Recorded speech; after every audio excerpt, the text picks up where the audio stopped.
할렐루야 성도 여러분, 반갑습니다. 1월 30일 월요일 아침 말씀 묵상입니다. 오늘 본문은 사무엘상 4장 12절로 22절의 말씀입니다. 함께 성경을 읽으십시다. 당일에 어떤 베냐민 사람이 진영에서 달려나와 자기의 옷을 찢고 자기 머리에 티끌을 덮어쓰고 실로에 이르니라. 그가 이를 때는 엘리가 길 옆 자기의 의자에 앉아 기다리며 그의 마음이 하나님의 괴로 말미암아 떨릴 즈음이라. 그 사람이 성읍에 들어오며 알림에 온 성읍이 부르짖는지라. 엘리가 그 부르짖는 소리를 듣고 이르되 이 떠드는 소리는 어찌 됨이냐. 그 사람이 빨리 가서 엘리에게 말하니 그때 엘리의 나이가 98세라. 그의 눈이 어두워서 보지 못하더라. 그 사람이 엘리에게 말하되 나는 진중에서 나온 자라. 내가 진중에서 도망하여 왔나이다. 엘리가 이르되 내 아들아 일이 어떻게 되었느냐. 소식을 전하는 자가 대답하여 이르되 이스라엘이 블레셋 사람 앞에서 도망하였고 백성 중에는 큰 살육이 있었고 당신의 두 아들 홈니와 비느하스도 죽임을 당하였고 하나님의 괴는 빼앗겼나이다. 하나님의 괴를 말할 때에 엘리가 자기 의자에서 뒤로 넘어져 문 곁에서 목이 부러져 죽었으니 나이가 많고 비대한 까닭이라. 그가 이스라엘의 사사가 된 지 40년이었더라. 그의 며느리인 비느하스의 아내가 임신하여 해산할 때가 가까웠더니 하나님의 괴를 빼앗긴 것과 그의 시아버지와 남편이 죽은 소식을 듣고 갑자기 아파서 몸을 굽으려 해산하고 죽어갈 때에 곁에 서 있던 여인들이 그에게 이르되 두려워하지 말라. 네가 아들을 낳았다 하되 그가 대답하지도 아니하고 관념하지도 아니하고 이르기를 영광이 이스라엘에게서 떠났다 하고 아이 이름을 이가봇이라 하였으니 하나님의 괴가 빼앗겼고 그의 시아버지와 남편이 죽었기 때문이며 또 이르기를 하나님의 괴를 빼앗겼으므로 영광이 이스라엘에게서 떠났다 하였더라. 이스라엘 백성들이 사무엘이 온 이스라엘의 선지자로 또 제사장으로 그가 있는 성소에 하나님이 임재하시고 말씀하심을 들었습니다. 그들은 이스라엘은 용기가 생겨가지고 블레셋과 전쟁을 한 것이지요. 그런데 블레셋에게 대패를 합니다. 용사가 4,000명이 전사하게 됩니다. 그러자 그들이 실패한 이유, 원인이 뭔지를 돌아보고 또 하나님 앞에 그들이 잘못한 것은 없는가 회개할 여유를 전혀 갖지를 않습니다. 그리고 전쟁에 패한 이유를 하나님께로 돌립니다. 하나님이 왜 우리를 전쟁에서 지게 하셨느냐? 하나님이 우리와 함께하지 않으셨다라고 생각하고 성소에 있는 하나님의 언약궤를 가지고 블레셋과 전쟁을 다시 갖게 됩니다. 블레셋 사람들이 처음에는 두려워했지만 우리가 최선을 다하자, 우리가 용기를 내자, 우리가 저들에게 종이 되면 안 된다 해가지고 이스라엘과 싸웠습니다. 블레셋이 대승을 했습니다. 그리고 하나님의 언약궤도 블레셋 사람들에게 빼앗겨 버렸습니다. 오늘 베냐민 전령이 실로 대제사장이 있는 곳으로 오게 됩니다. 오면서 옷을 찢고 자기의 머리털에 티끌을 덮어쓰고 실로에 이르러서 아주 참담한 소식을 전합니다. 대단한 슬픔, 애통한 것을 전할 때 그러지요. 또 회개할 때도 이런 모습을 취하기도 하는데 그때 엘리 대제사장은 길가 옆에 있는 자기의 의자에 앉아서 전쟁에 결과를 기다리고 있었습니다. 사실 이 사무엘이 앉아있던 이 의자는 사사, 이 군주가 앉는 그런 의자에 앉아서 하나님의 언약궤를 가지고 이스라엘 백성들이 나갔는데 이 전쟁이 어떻게 됐나? 하나님의 궤를 가지고 나간 것이 대제사장으로서 신경 쓰이고 마음이 불안불안한 겁니다. 그 베냐민 전령이 실로 성읍에 온 다음에 온 성읍이 부르짖습니다. 눈이 멀게 된, 눈이 잘 보이지 않는 98세가 된 노인인 엘리 대제사장. 그는 보지 못하니까 듣기만 할 수 있었습니다. 온 성읍, 실로 성읍이 부르짖는 소리를 들고 무슨 일이냐라고 물어봅니다. 사실 엘리 대제사장은 이스라엘 백성들이 하나님의 언약궤를 가지고 전쟁에 나가는 것을 막지를 못했습니다. 홈니와 비느하스 아들의 만행, 또 재물을 하나님 앞에 드리기 전에 가로채고 성소에 섬기는 여인을 음행한 이 모든 것들을 벌하지도 또 꾸지람하여 거기서 회개하도록 하지도 못하게 했습니다. 그가 하나님의 언약궤는 하나님의 임재하심의 상징이지 하나님이 아니라는 것을 엘리 대제사장은 분명히 알았을 것입니다. 그런데 그것을 말리지도 못했습니다. 어쩔 수 없이 그냥 그들의 요구와 이스라엘 백성들의 원성에 그냥 쫓아가서 그냥 하나님의 언약궤를 가지고 전쟁에 나가도록 한 것이지요. 전쟁의 결과는 그가 염려하고 걱정했던 대로 나타난 것입니다. 전쟁에 지고 하나님의 언약궤는 빼앗기고 이스라엘이 전쟁에 패했고 백성들이 많이 죽었고 그 언약궤를 같이 가지고 간 홈니와 비느하스 엘리 대제사장의 아들도 죽었다라는 소식을 듣게 된 것입니다. 참으로 안타까운 일이지요. 이 소식을 들은 엘리 대제사장은 하나님의 궤를 빼앗겠다라는 말을 들었을 때 깜짝 놀라서 의자에서 일어났다가 다시 앉으면서 넘어져서 문 곁에서 목이 부러져 죽었습니다. 성경은 그가 나이도 많았고 비대하였다라고 기록을 하고 있습니다. 그가 사사기 시대에 거의 마지막 시대를 살은 이스라엘 사사로 40년을 섬겼다라고 말합니다. 하나님이 사무엘을 통해서 말씀하신 엘리의 집안, 가정에 임하는 심판과 몰락이 시작된 것입니다. 오늘 엘리가 이 비대했다라는 이 표현을 통해서 우리가 볼 때에 영적으로 우리가 하나님 앞에 회개하고 감사하지 못하면 영적으로 건강하지 못하고 오히려 비대해져서 문제가 생기기 마련인 것이지요.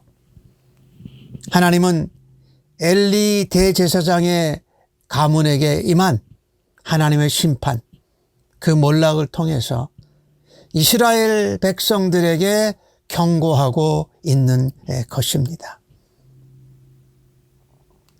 또 아울러 오늘 본문 가운데 대제사장 엘리의 며느리인 비느하스의 아내가 임신을 하였는데 하나님의 언약궤를 빼앗겠다는 소식을 듣고 시아버지가 갑자기 돌아가셨다는 소식, 남편 비느하스도 죽었다는 소식을 듣고서 임신한 여인이 초산하고 난산을 하게 됩니다. 그래서 죽어갑니다. 그때에 옆에 있는 출산을 돕던 여인들이 두려워하지 말라, 내가 아들을 낳았다라고 하지만 비느하스의 아내는 그 말에 기뻐하지도 대답하지도 관념을 두지도 않습니다. 오로지 한 말은 영광이 이스라엘에게서 떠났다라고 말합니다. 그래서 아들의 이름을 이가봇이라고 붙이지요. 하나님의 영광이 떠난 것을 표현한 것이지요. 하나님의 계를 빼앗겼으니 하나님의 영광이, 하나님의 임재하심이 사라졌고, 남편도 떠나고 시아버지도 떠나고 그의 시동생도 세상을 떠난 것을 들었을 때에, 그리고 본인도 아이를 출산하고 어축게 되는 것을 봅니다. 하루에 한 가정에 4사람이 한꺼번에 세상을 떠나게 된 것입니다. 대제사장 엘리 가문에게 임한 심판, 그리고 몰락, 그것을 통해서 하나님께서 이스라엘에게 경고하고 계신 것입니다. 하나님을 믿는다 하면서도 진정 하나님을 믿는 믿음은 온데간데 없고, 하나님의 임재를 상징하는 언약궤, 물건을 의지했다라는 것은 진정 하나님을 의지하지 않은 것과 마찬가지였다라는 것입니다. 성경은 엘리 대제사장의 가문의 몰락에 대한 예언을 2번씩이나 하고 있습니다. 사실 이와 같이 하나님이 심판과 경고를 내리셨을 때에 바로 그때라도 하나님 앞에 지은 죄를 고백하고 하나님의 심판 앞에 긍휼하심을 구하고 용서를 구하며 회개해야 했을 것입니다. 그런데 안타깝게도 이 사사기 시대의 엘리 대제사장의 가문의 모습처럼 이스라엘 온 나라가 그랬다라는 것이지요. 잠깐 좋을 때는 하나님을 믿는 것 같지만 다시 하나님을 떠나고 약속도 믿음도 지키지 않고 다시 범죄하고 하나님을 떠났던 모습. 오늘 본문을 보면서 우리는 중요한 것을 깨닫게 됩니다. 우리가 심판받고 우리가 징계를 받고 몰락해가는 그 과정 가운데서도 우리는 하나님께로 돌아가야 합니다. 하나님께 회개해야 합니다. 그리고 용서해 주시기를 다시금 바라고 간구하며 하나님의 긍휼을 바라야 할 것입니다. 오늘 이 본문을 보면서 하나님을 믿는 백성이라 할지라도 심판과 몰락의 경고는 오늘 이 시대에도 동일하고 여전히 유효하다라는 것입니다. 하나님 우리를 징계하고 심판으로 우리에게 경고하실 때에 거기서 그냥 있던 대로 우유부단하게 편한 대로 사는 것이 아니라 다시금 하나님께 회개합니다. 하나님 용서해 주십시오. 다시금 새롭게 하나님 말씀을 따라서 하나님을 신뢰하고 살겠습니다. 하나님께서는 심판의 경고를 통해서 죄의 길을 가는 사람들에게도 회개할 수 있는 기회를 주시는 것입니다. 그때 돌이킬 수 있는 찬스입니다. 하나님께 회개하고 하나님께 용서를 구한다면은 하나님께서 그 회개를 들으시고 용서해 주실 것이 분명합니다. 그러나 끝까지 고집을 피우고 완고하게 하나님께 돌이키지 않는다면, 하나님께 회개하지 않는다면, 하나님께 용서를 구하지 않는다면 하나님의 말씀대로 심판이 임하고 하나님의 징계가 임할 것입니다. 오늘 주신 말씀을 통해서 하나님 말씀대로 성취된다라는 것을 우리가 다시 한번 인정하고, 그것이 하나님이 주시는 형통함과 복일 때에는 감사와 찬양으로 하나님께 반응할 수 있는 우리가 되기를 간절히 원합니다.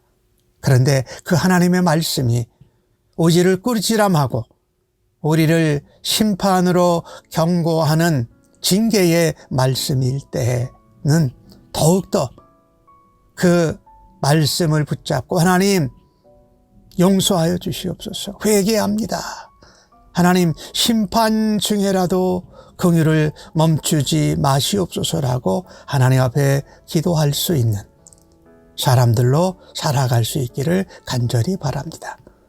이 시대가, 세상이 아무리 악하고 하나님을 떠난다 할지라도 내 백성이 하나님 앞에 무릎 꿇고 겸손히 회개할 때에 하나님이 이 땅을 고치시고 우리를 사용하셔서 이 땅을 회복하는 일에 귀한 하나님의 도구요, 하나님의 긍휼의 통로로 사용받는 주의 백성들로 오늘도 살아드릴 수 있기를 예수님의 이름으로 간절히 축복합니다.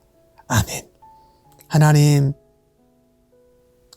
심판과 경고의 메시지 앞에도 우리의 완고함과 하나님을 신뢰하지 않는 모습을 회개합니다. 하나님, 심판과 징계와 경고의 말씀 앞에서도 하나님을 신뢰하고 약속을 붙들고 신실하신 하나님 앞에 다시 돌아가 회개하고 용서를 구하는 백성이 되게 하여 주시옵소서. 그 같은 사람들이 암울하고 어두운 시대를 사무엘처럼 하나님의 말씀과 이상이 임하고 하나님이 나타나심을 통하여서 다시금 회복시켜내는 일에 저희 한 사람 한 사람을 사용하여 주시기를 간절히 원하며 기도합니다. 하나님, 세상 가운데에서 교회가 소망이요, 또 성도가 세상 가운데에서 빛이요 소금으로 살아가는 일로 하나님의 놀라운 회복의 역사가 일어나게 하여 주옵소서. 오늘도 부족한 저희들이 하나님, 이와 같은 세상의 악함을 대신 안고 하나님 앞에 기도할 때에 하나님 들으시고 응답하여 주실 줄로 믿습니다. 감사하옵고 예수님의 이름으로 기도하옵나이다. 아멘.